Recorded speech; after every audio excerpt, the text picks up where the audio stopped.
On the last episode of the Keepsake Box.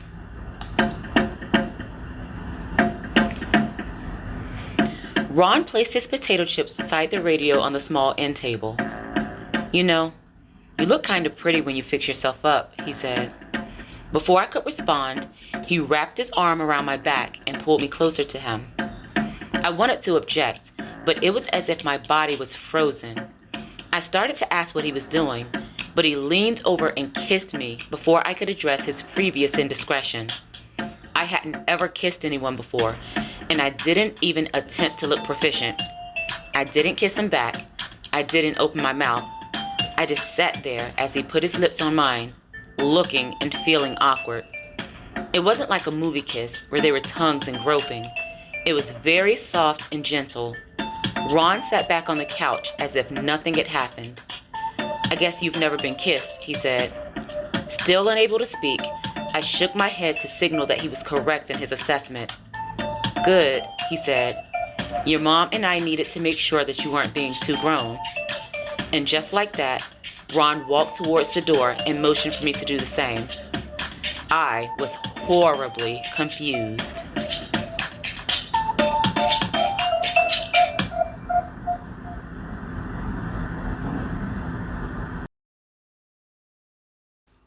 Chapter 7, The Rooster. Narrated by Shandora Warren. Music by Epidemic Sound.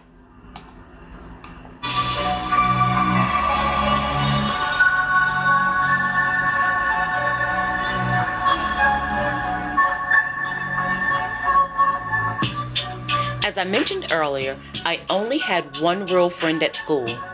Her name was Tasha Matthews. Tasha and I had been friends since kindergarten, and we told each other everything. Well, not everything. While Tasha was aware of most of my life situations, I hadn't ever told her how I really felt about Mom and Ron. I was very good about hiding my feelings in most instances. Tasha knew I didn't care much for Ron, but I never disclosed the full extent of what was going on in our household. I felt guilty about my intent to hide the kiss from Tasha, but it wasn't the time or the place for that. My only objective for that day was to talk her into going to the school dance with me. Ron and I spent the Monday morning ride to school as we always did. We listened to gospel music and did very little talking.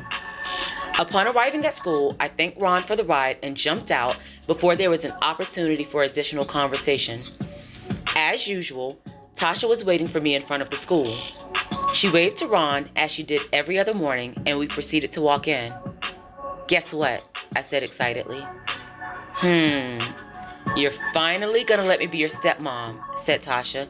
"No, crazy," I exclaimed. We both laughed. Tasha had a thing for Ron.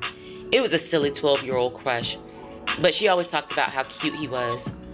On most occasions, I would mess with her about it, but I had bigger fish to fry that day. I started the conversation. "So, Mom and Ron are going to let me go to the dance on Friday." I expected Tasha to look somewhat excited, but she simply responded with, "Okay." "I think we should go together," I said. "Who knows when they're going to let me out of the house again?" "Wait," said Tasha. "They're letting you go alone?" "Yes," I screamed. "That's what I've been trying to tell you." "Well," said Tasha, "I'm not really into those things, but if you're going, I have to go." We chuckled a little and walked to the cafeteria for breakfast. I usually ate breakfast at home, but I always went to the cafeteria because Tasha ate at school. "Yay," said Tasha. "I know it's going to be a good day. You're getting out of the house on Friday, and we have breakfast pizza today." "Guess what else?" I said. "Ron let me watch that comedy special everybody's talking about." "What?" said Tasha. "You're just getting too grown." We both laughed. "Just look," said Tasha. "You keep talking about how much you dislike Ron, but it looks like my boo is shaking things up around there." I rolled my eyes, but I had to admit that Tasha had a point. Grandma wouldn't have ever let me go to a dance, and Mom pretty much went with whatever Grandma said. Well, she used to. Things had started off a little rocky, but maybe Ron wasn't that bad. Maybe he was just strange.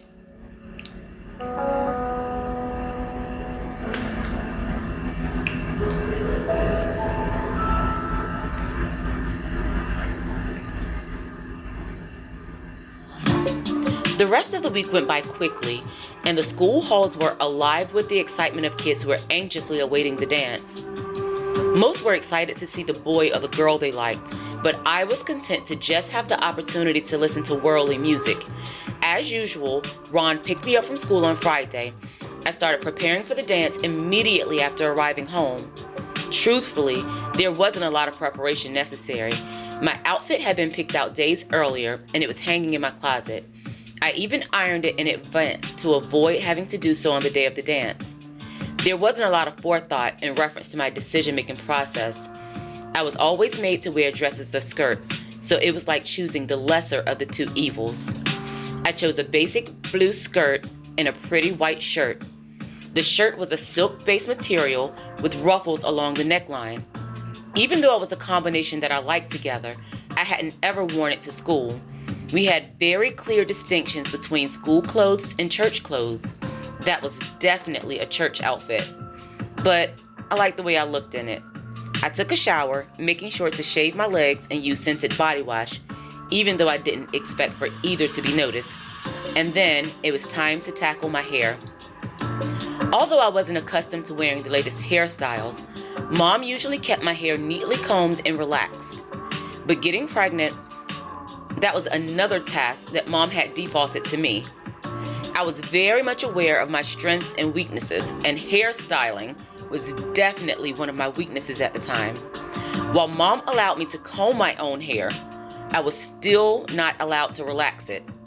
And trust me when I tell you that it was long overdue.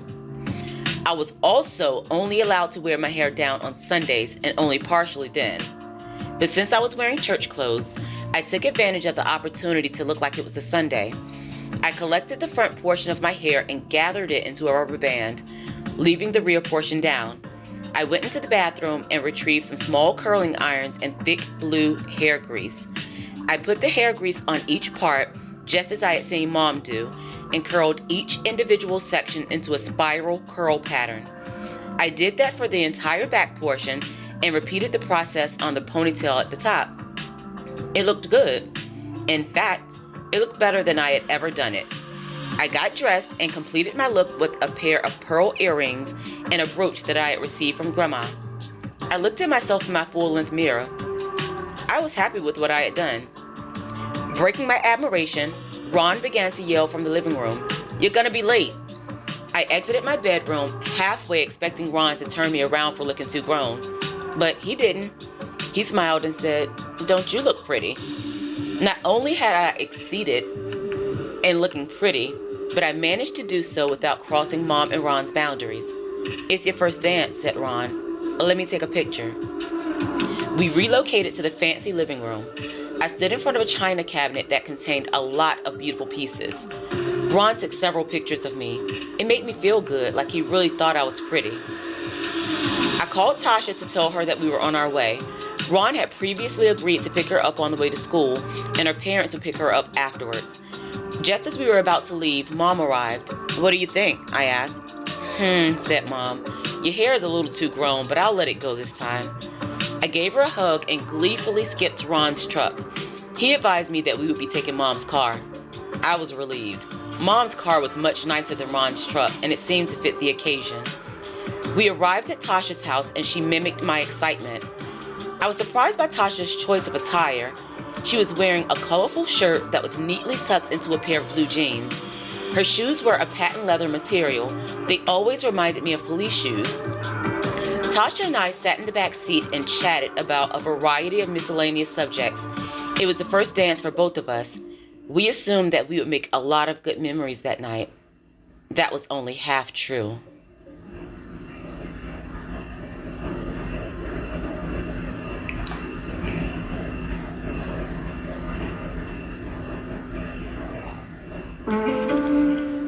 Ron pulled directly in front of the school and told me that he would be back at 8 o'clock sharp, even though the dance was over at 9 o'clock. We passed a few kids on the way in, but I was so excited that I didn't really pay attention to any of them. Upon entering the gym, however, my excitement turned into horror. I was the only person who was wearing dress clothes. All the other kids were dressed in a manner very similar to Tasha. I couldn't believe that I had gotten it so wrong. I didn't own a single pair of jeans, but I could have toned it down a little if I knew that I would be so overdressed. But that's what happens when you don't get out much. Immediately, I felt uncomfortable. I swiftly walked over to the bleachers, deciding that I would stay there for the 3 remaining hours. Tasha followed and sat beside me. Being there with her made things easier. I was able to look distracted to counteract the fact that I felt out of place. Not only was I horribly overdressed, but I didn't know any of the music. I wasn't allowed to listen to it. But as always, I managed to look like I didn't care about what was going on around me. That became difficult, however, when one of the boys asked Tasha to dance. Initially, I was somewhat happy for Tasha, but I was extremely jealous. Well, I hadn't ever thought so. Tasha thought the boy was really cute. His name was Sean. As bad as it sounds, I would have been much happier if Tasha had been asked by a boy that she didn't like. I knew that I would have to hear about it forever, which I wouldn't have minded if I'd had a similar outcome. I'm just being honest. I watched Tasha dance from the bleachers. While usually fairly shy, it turned out that she was a really good dancer. I imagined myself attempting to dance like Tasha, and I knew I'd look awkward. I had to suck it up and watch her do something that was unattainable for me, and I've always hated that feeling. Things went from bad to worse when some of the kids formed a circle around Tasha. She danced while the beat as the kids started chanting, "Go Tasha, go Tasha." I wanted to look excited for her. I really did. But I wasn't, and I couldn't even fake it. As if that night needed to get worse, Toya Boone walked over with 2 of her friends. Initially, they pretended as if they genuinely wanted to have a conversation with me. "Let me ask you a question," said Toya. "Did someone tell you that this was a costume party?" "No," I exclaimed. "Well, why did you come dressed as a rooster?" she said. I realized in that moment that she was making a joke in reference to my ruffled shirt. Before I could be appropriately offended, one of her friends chimed in. "A rooster mixed with a chia pet," she said. I didn't catch the reference, but she started patting my hair as they all laughed. Always careful not to show my level of offense, I simply got up and walked away. There was no way that I was going to let them see the tears forming in my eyes.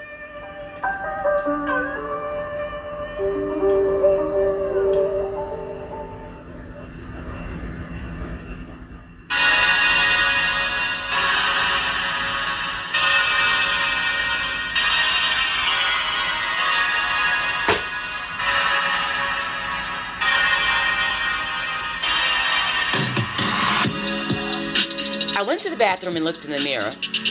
Toya and her friends were completely justified in their ridicule. All of the intense curling I had done was in vain. Because I hadn't had a relaxer in a while, the heat in the gym had basically reduced my hair to a cotton ball. Although I was in the bathroom alone, I was completely mortified. It's crazy how we dismiss everyday compliments and affirmations, but we hold on to moments of hurt for the entirety of our lives. All of Ron's compliments went out of the window the second those girls presented something adverse. The one time that I was allowed to be alone had produced one of the most embarrassing moments in my lifetime. No ifs, ands, and buts about it. I was hurt. Given the opportunity to make my own decisions, I would have dropped out of school that day. I was in the 7th grade. The only thing that made the night better was the fact that Tasha wasn't riding home with me. Not only was I dealing with my own personal hurt, but I didn't want to watch Tasha ride her wave. I looked at my watch. It was almost 7 o'clock. I knew Ron wouldn't be there until 8, but there was no way I was going back into that gym. I exited the bathroom, still hearing the Go Tasha chants. I made my way outside. If Hurt was going to find me, it would have to come outside and fight the southern pollen to do it. So there I was. I was sitting outside on what was supposed to be the first of many great nights. I sat outside for approximately 45 minutes before I saw the headlights from a vehicle winding around the curve leading to the school. For the first time ever, I was hoping it was Ron. I stood in an attempt to give the impression that I was just hanging out. Sure enough, it was Ron. He wasn't great in a lot of areas, but he was known for his punctuality. I got into the car and attempted to look happy. "How was the dance?" Ron asked. It was my fullest intention to keep up the happy front, but I couldn't. I broke into tears. "So," said Ron, "I'm guessing it didn't go well?" I did not want to talk to Ron. I had become very skilled in the art of pretending to be okay, and I was angry that I had broken down in front of him. Everything in me wanted to turn around and look out of the window, but I couldn't maintain my composure. I needed to talk. I told Ron about the dance, minus my jealousy about Tasha getting so much attention. He seemed to be surprised that Toya and her friends behaved in that manner. "But you're so pretty," he said. I knew that he was only doing his due diligence as a parent, and I made sure to tell him so. "I know I'm ugly," I said. I asked him not to insult my intelligence. Normally, I would be afraid to be that frank, but I wasn't in the mood to entertain Ron's antics. I was aware that my behavior was more than enough to earn a spanking, as I had received them for far lesser offenses, but I didn't care. Maybe if I was on punishment, I wouldn't be expected to partake in the newfound privileges that had obviously worked against me. Ron started telling me how they were probably jealous. I wanted to cut him off, but I had already said too much. Instead, I stared out of the window and pretended to pay attention to what he was saying.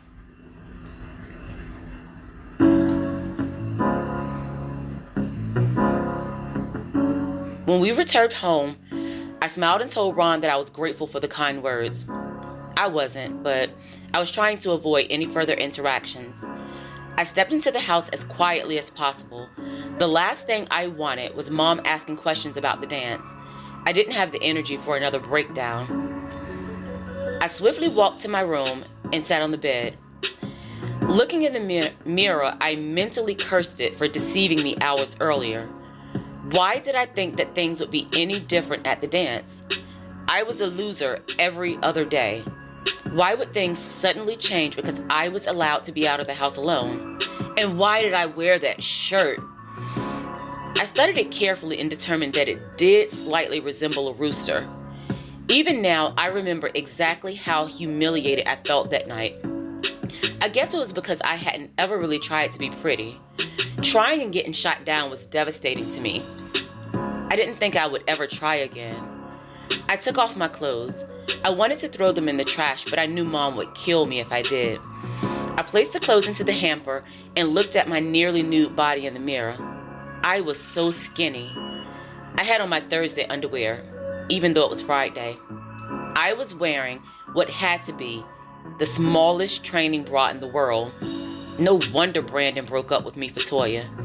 I hadn't ever seen Toya Boone naked, but I was pretty sure she didn't wear training bras. I certainly hadn't ever seen her with cotton ball hair. I felt so defeated. I went into my bathroom to wash my face. I threw on my robe and decided that I would write in my journal until it was time for bed. I opened the door that separated my bedroom and my bathroom. To my surprise, Ron was sitting on my bed waiting for me. I hated the fact that he was so comfortable coming into my bedroom. Ron patted the spot beside him just as he had done on the night of my first spanking. And just like that, I had that same sinking feeling. I should have known that my snarky remarks wouldn't go unnoticed. I sat beside him and prepared for what was to come. Ron started telling me that people would sometimes be cruel, but he didn't want me to let it get me down. He told me that I would someday look back at that night and laugh. Present day, I'm in my 30s and I have never laughed about that night. Ron told me that I was beautiful and to never let anyone convince me otherwise. In that moment, all of the ill feelings I had towards Ron went away. I wonder if that was why people insisted that girls needed their dad. I told him that I appreciated the talk, and that time I legitimately meant it. I was happy and relieved to have had that talk with Ron, but I knew better than to assume that the worst was over.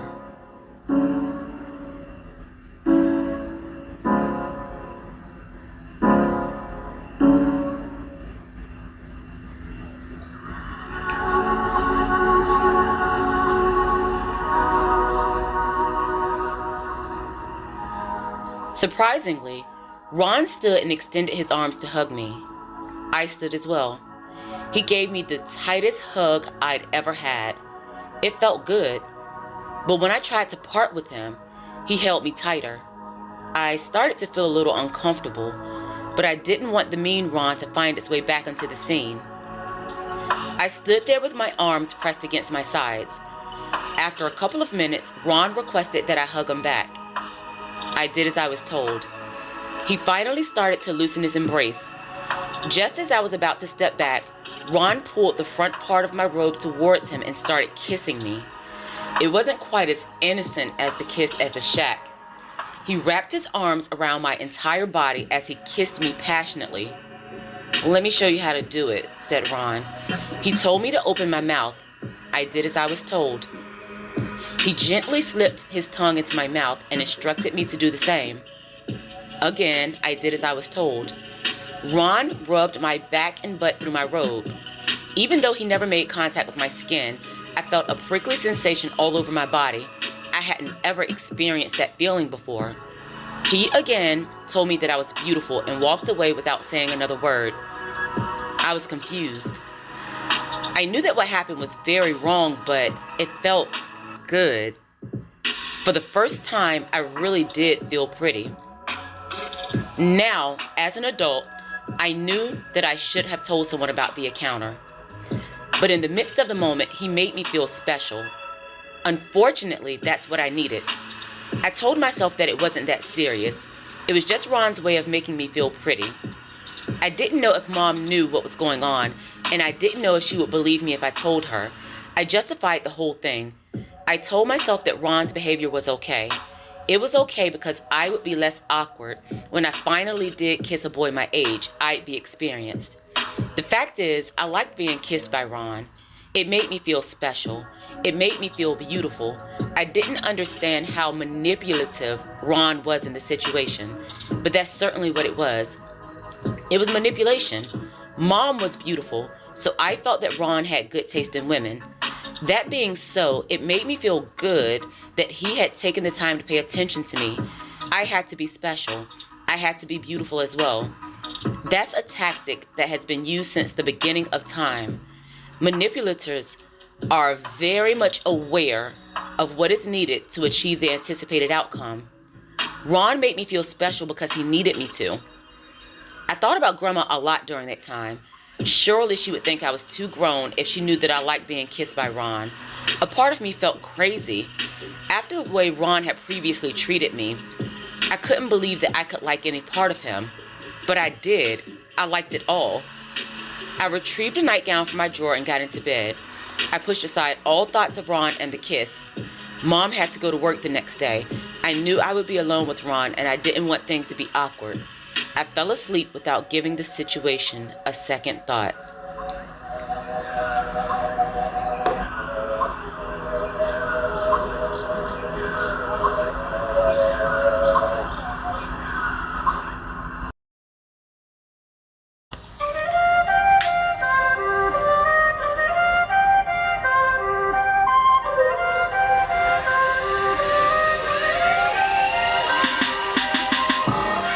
Thank you so much for listening.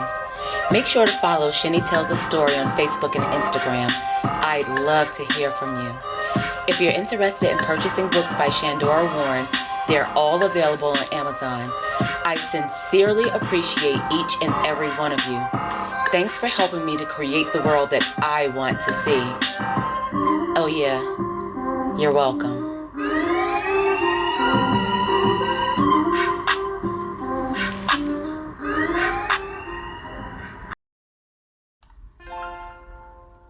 Shine, little girl.